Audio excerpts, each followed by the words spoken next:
Hello, this is Stuart Nachbar with Educated Quest.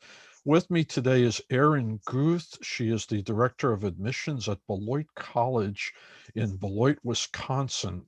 Beloit College is known as one of the colleges that change lives, and it has been so since the early 1990s.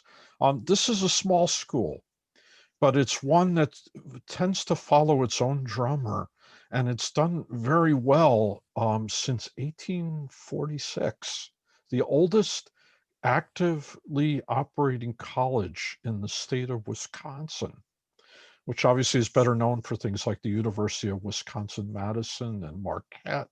But Beloit was there before them.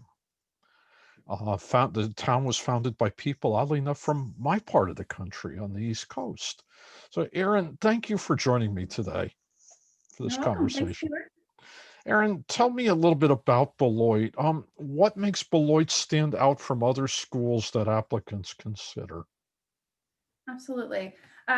So as you mentioned, Beloit is a small school. And one of the things that I think has made us really, really special is our strong commitment to the student. I think we have that sort of Midwestern friendliness about us.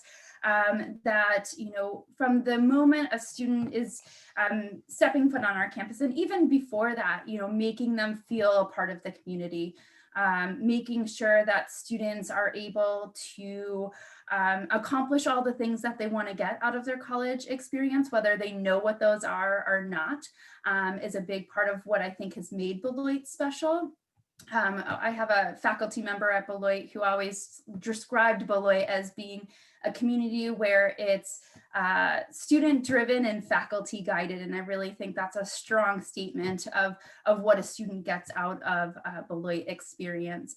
I mean, it's not uncommon for our students to graduate having done multiple internship or research opportunities, to have studied abroad, to have built lasting friendships with people from all over the country and all over the world. And that really enhances who they are, who they become, in the direction that they head beyond Beloit. Beloit's a small school, right? It's got, what, about 1,100, 1,200 students? Yep, correct. Yeah. And Right. what schools are your students typically considering? Are they looking at other small liberal arts colleges? Are they looking at other options? Yeah, it really sort of depends on the students. I think there is sort of this combination of regional students who are looking at places like Beloit, but also the state universities as well. Some of our more metro population students might be looking at some closer schools or regional schools to them. We see some crossover with some of the regional liberal arts colleges, but with our greater community, I mean, you see us crossing apps a lot with the colleges that change lives schools. We're part of the Associated Colleges of the Midwest Consortium. And so we often are crossing apps with a lot of the ACM schools, which are also many of the small sort of liberal arts regional, or not regional, but residential campuses. And so you see that a lot. But the community at Beloit really comes from all over.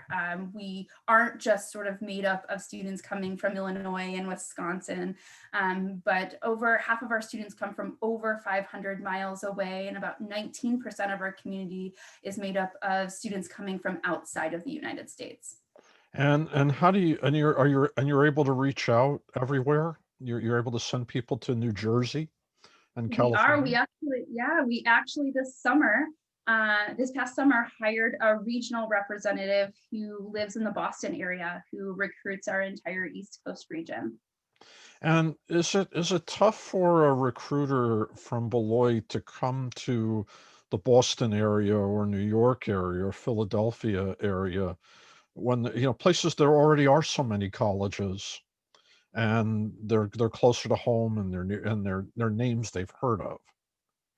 Not really. I mean, have we seen some declines in the East Coast region? Yeah, I mean, there's a lot of competition within the small liberal arts community of institutions, especially on the East. But I think We're a unique institution where many of our students who have come from us from the East Coast, from the West Coast, are happy with the area they grew up in and see themselves being in that area long term, and often use sort of the undergraduate experience as this way to branch out and see more of the country. That Midwestern friendliness that I mentioned really plays well with our students from other areas, really liking this environment of being able to meet new people and get excited about education and sharing those passions. That is really, I think why Beloit ends up on many students' lists who aren't necessarily from the region. I mean, our third most represented state on our campus is actually California. And we have a really significant alumni group in sort of the LA and San Francisco area, in the Pacific Northwest, in the New York area, and DC. So we really have Beloiters living all over. Do you ever get students and parents who come by, they're on their way to Madison or Milwaukee or Chicago, and they say, let's check out this school. And they come in and they visit and they think, wow, Mom, Dad, I never knew about this place. And then they end up depositing. Do you ever have that? It definitely happens. Sort of the nice thing of being working for an institution that's on I-90 is that you might be driving and heading towards Madison and see that Beloit College sign and say, oh, I've heard of Beloit. Let's pull off and check it out. I think people are often surprised when they see our campus. You mentioned it in the very beginning. Beloit College was founded by Yale graduates who wanted to bring that sort of liberal education and that liberal arts education to the Midwest back in the late or mid 1800s. And so, our campus still has that feel. Our sort of main building on campus, called Middle College, which houses the president's office, the admissions office, is actually the original founding building of Beloit College. And so there's a lot of that historic appeal to our campus, where our campus is all sort of enclosed so that you can't really drive through it. So it has really great, beautiful green spaces and quads that are lovely to spend time in the fall and spring. And especially, we're really great with our students this fall, as we were on campus this fall and really utilize those spaces a lot more in the pandemic to have places where students could hang out with classmates. You've actually led into my next question. How did the community adjust? You talked about outdoors a moment ago. How did they adjust indoors? Did the college have to de-densify dorms and apartments? Did they have to what else did they have to do so people could have as close to a conventional campus life as possible? Yeah, great question. And it starts all the way back really when we went remote last March. I mean, our campus really sort of kicked it into high gear, thinking beyond, the last spring semester, but what's the fall look like? What's next, spring look like? We obviously don't know where the pandemic is going to take us, but we need to be prepared for it. One of the things that happened right away is we created a COVID task force, much like many other institutions, to make some of these decisions. But one of the things that was the highest priority was that we wanted to maintain the student experience as much as possible. We are a small school. To go fully remote is not in our nature. Our style of education is to be engaging, to have discussion, to really bring your education to practical knowledge and experience. And so we wanted to make sure to do everything we could to keep that core to what we were doing. And so we worked very hard to make sure that we could be a campus that was on, in person this fall. We gave our students the option. They could choose to study virtually or move on campus. About 2/3 of our students did return this fall. But I think the key factor to the success on our campus this fall was that our task force and our administration actually enlisted in our own Beloit students to write the rules and regulations, the sort of student statement of culture and code of conduct of how they should, you know, take this fall into their hands. You know, we know that the college experience is not going to keep students from hanging out with each other. So how can we hang out with each other, but do it in a manner where we're following the safety protocols of campus? And so, you know, so we actually had students pretty much starting in May, throughout the entire summer. Our members of our Beloit student government actually create a new student statement of culture, and setting the behavioral expectations. So I think what was great is this was all put together by student input and not sort of this top-down decision of, you know, this is what you have to do. If you don't do this, then we can't be open. But really, we're going to open, here's what you need to follow. And as long as we follow these guidelines, we will maintain a healthy and happy space and be able to provide that sort of that college experience and that learning experience that you're looking for. And I thought that was really great decision of us to make, and is what kept us on campus all fall. Erin, if Beloit had double or triple the number of students, would the college have been able to do those things? Or would it have been harder with more people? Or if it were a school where students lived off campus, would all of this have been able to happen? That's a good question. You know, I don't know. I would imagine there would be things that were different. I mean, I think that's the benefit of being a small school by all means, is to the ability to have more of that flexibility to be able to adjust quickly. I mean, we made a couple of changes with our fall semester. We actually made a recent change just as in like Thanksgiving time, to shift our spring start. So we were supposed to actually be starting courses next week, where we shifted our spring semester 1 month. I think the small school environment really allows us to have that flexibility, but also students to have that flexibility too. So being a residential campus has, I think, helped in that. We really set some expectations about how much students could and should be off campus during the fall in order to, you know, maintain a healthy lifestyle on our campus without any major COVID outbreaks or anything like that. That was really important to us. So I think the benefit is that we were a small school, we were able to do that. And if we were, you know, 2 or 3 times the size, it might have been a lot harder, if not impossible, for us to do the same things that we were able to offer this fall.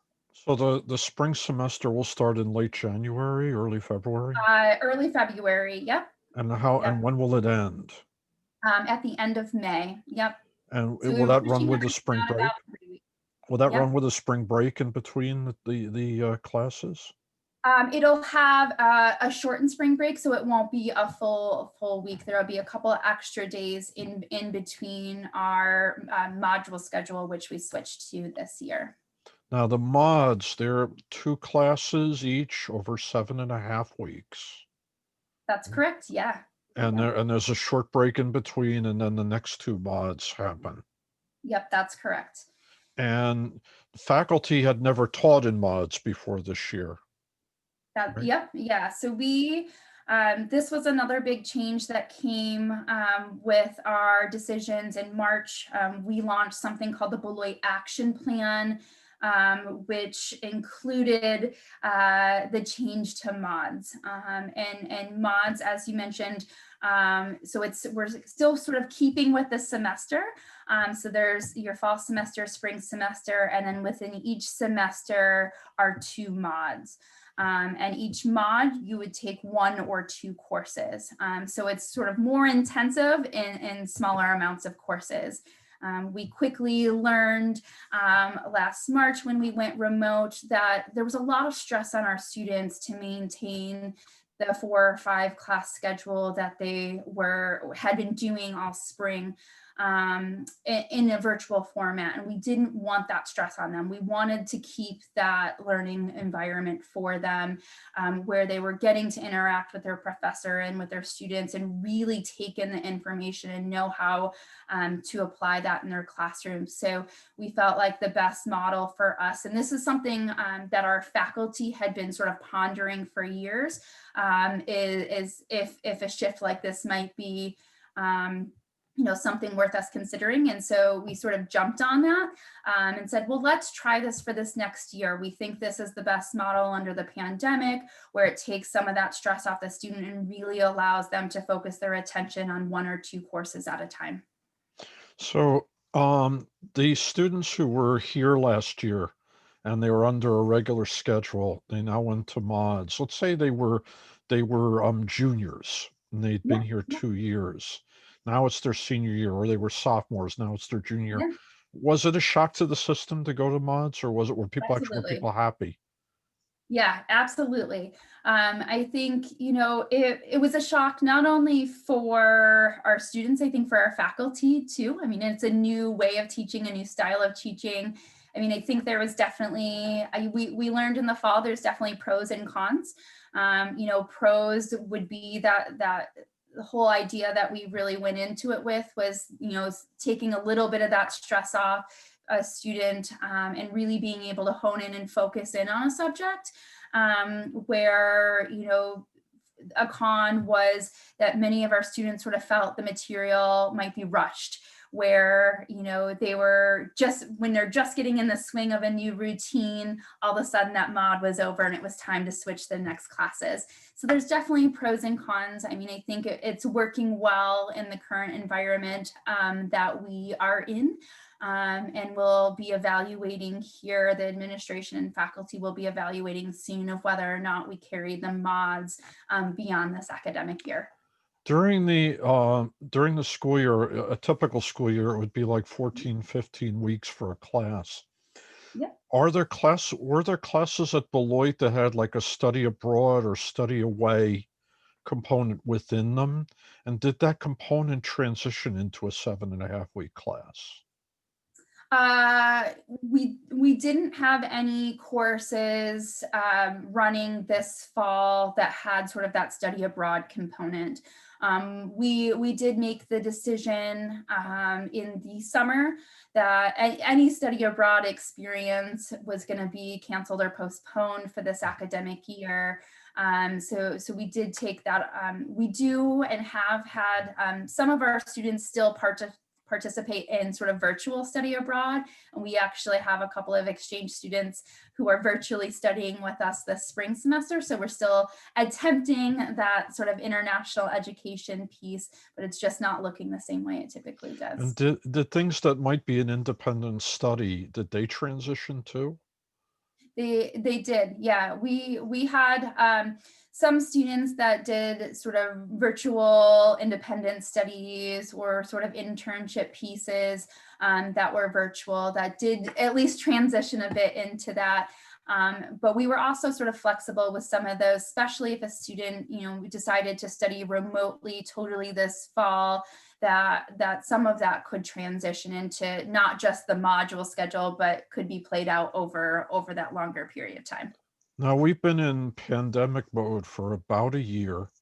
Mhm. Has your office gotten questions from parents and prospective students that you would never get if there was no pandemic? Um, yeah, I mean, I think so. I mean, I think, there is this sort of newfound, looking at the institution and seeing sort of what their practices have been in the pandemic environment, everything from, if I'm coming to visit, what are your safety protocols for coming to visit? Do I need to wear a mask? Can I go into buildings? Things like that. I think, speak a bit to sort of how they're seeing an institution, of how an institution is sort of reacting, and what changes are being made is sort of impacting some of the questions and decisions they're asking, and how they're thinking about an institution. because ultimately how an institution is reacting and making changes in the pandemic may play more into, you know, what happens moving forward. This must be how the institution thinks about my student or our family in decisions that they're making as an institution as a whole, no matter whether or not it's pandemic or not. You mentioned earlier a statement of culture that the students adopted. Does that come up in information sessions that you give to prospective students and parents? Uh, Did it come up like unscripted and like students were volunteering this? And did you get a sense that the students who represent Beloit were talking about it in a way that they felt proud of it, that they could say, mom, dad, uh, student, don't worry, the school will take good care of you. You'll feel happy. Feel safe. You'll feel educated. Yeah, absolutely. And I think that that came up even before. So we've had a student statement of culture, probably going on close to 9 years now.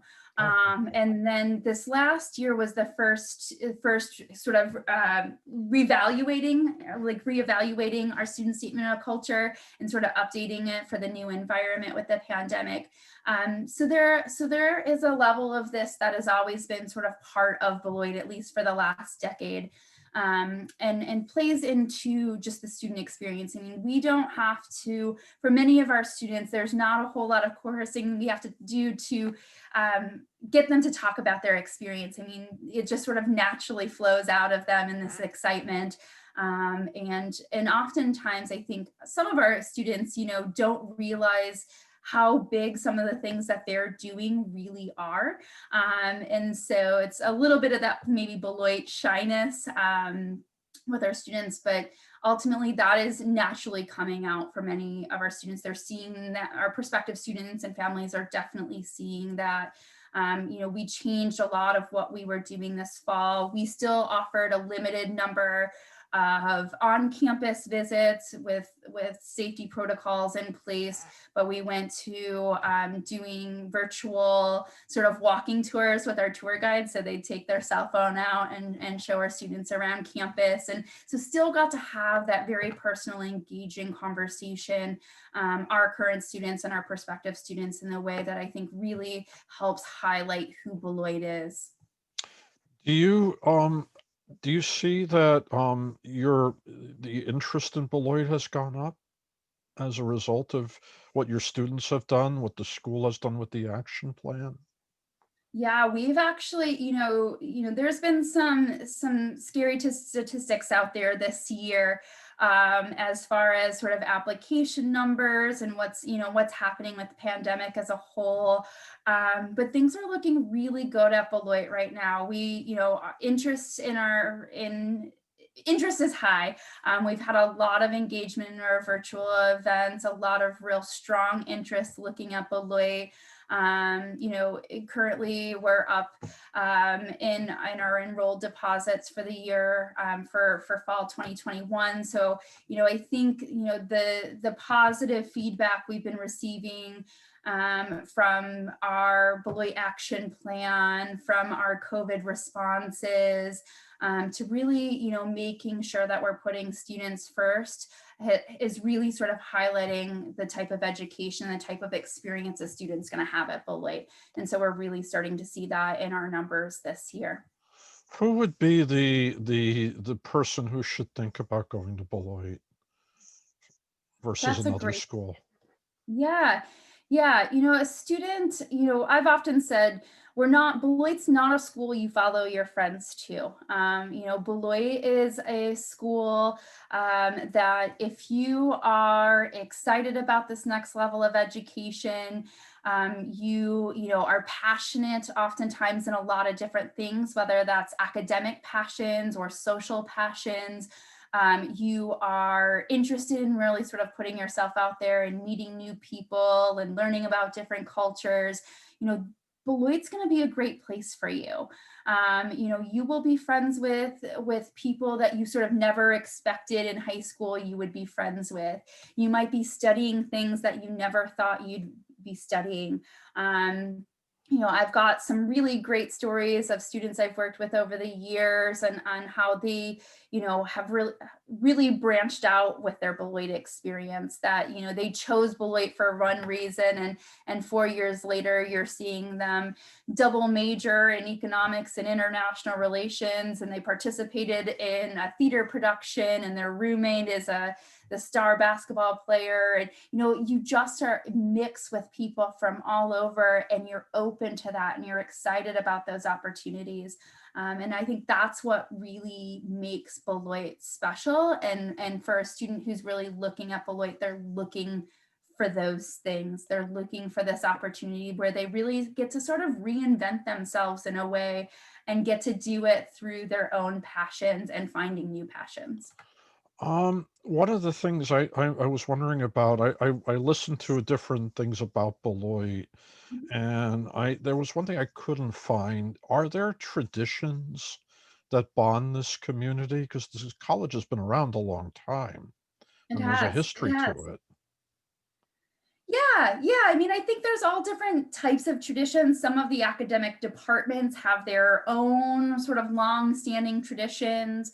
One thing that was a little bit unfortunate this year, that's always a really fun tradition, is at the beginning of each school year, sort of around Labor Day weekend, we have the annual Folk and Blues Festival that's put on by our students in our student activities program.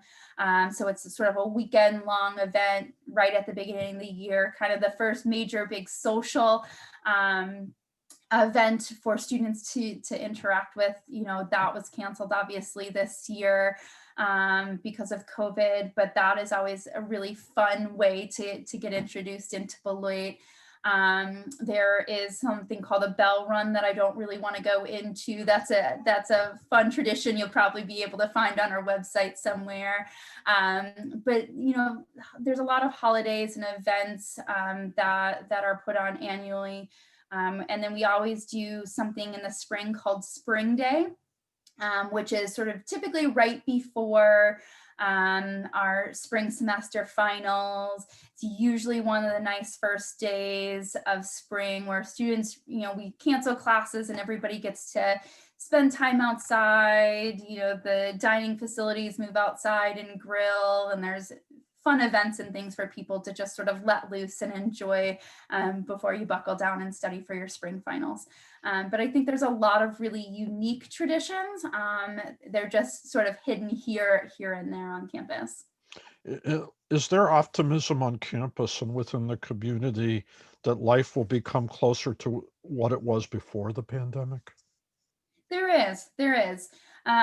I think one great step is that we were able to be on campus this fall and still have some of that personal relationship, and being able to be in person. I mean, I think we're a little ways away from that. I think the success of the fall has really given us a lot of optimism for that same success in the spring.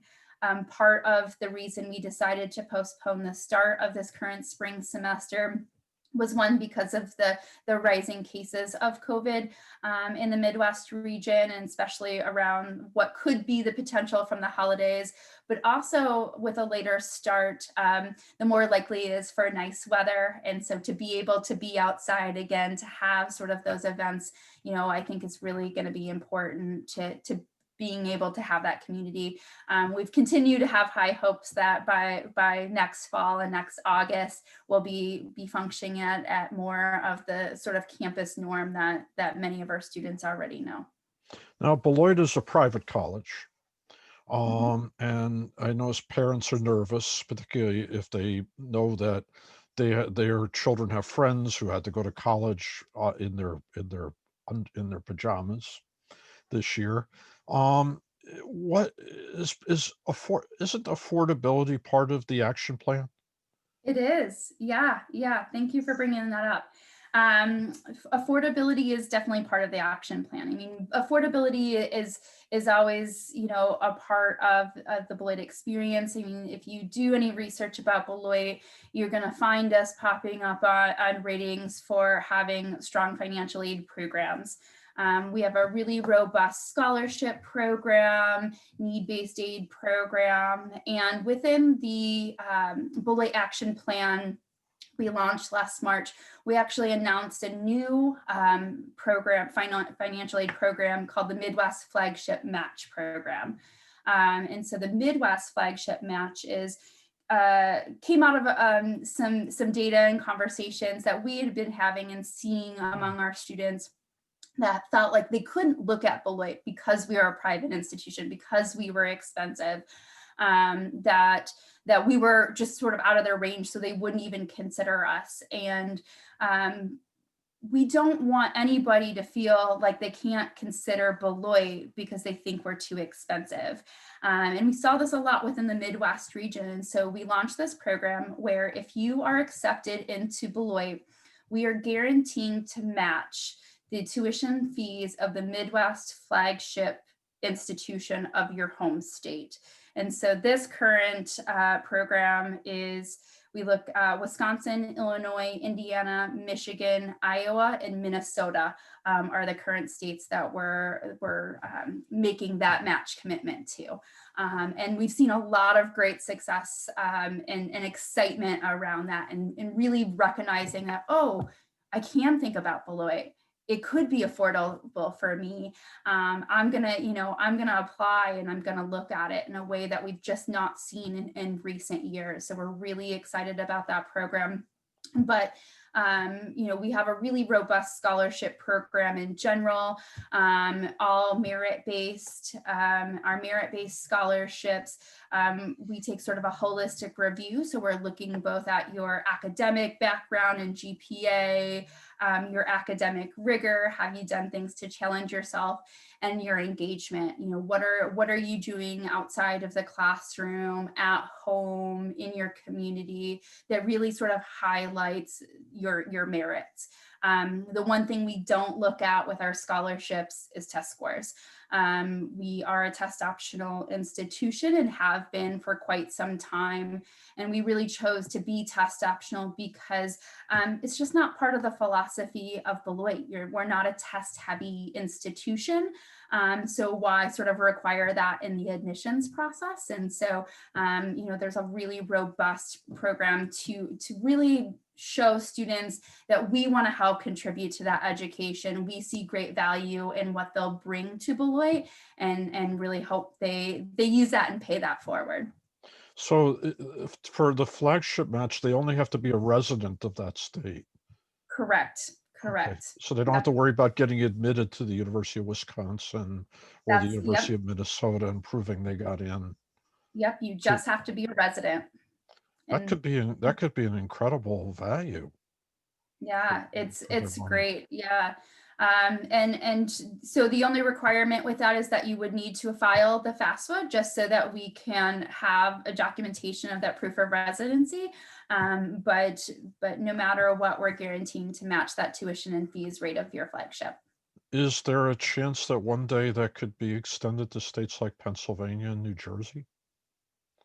One day, hopefully, yeah. Because it's not, I can say that it's not been rolled out yet. We just launched this program, like I said, last March. And with the pandemic hit, we did sort of retroactivate the program. So any of our fall 2020 students who were admitted and enrolled qualified for the Midwest Flagship Match. But this is really sort of our first full year with offering the Flagship Match program. So you got a flood of thank you notes, I guess. We did.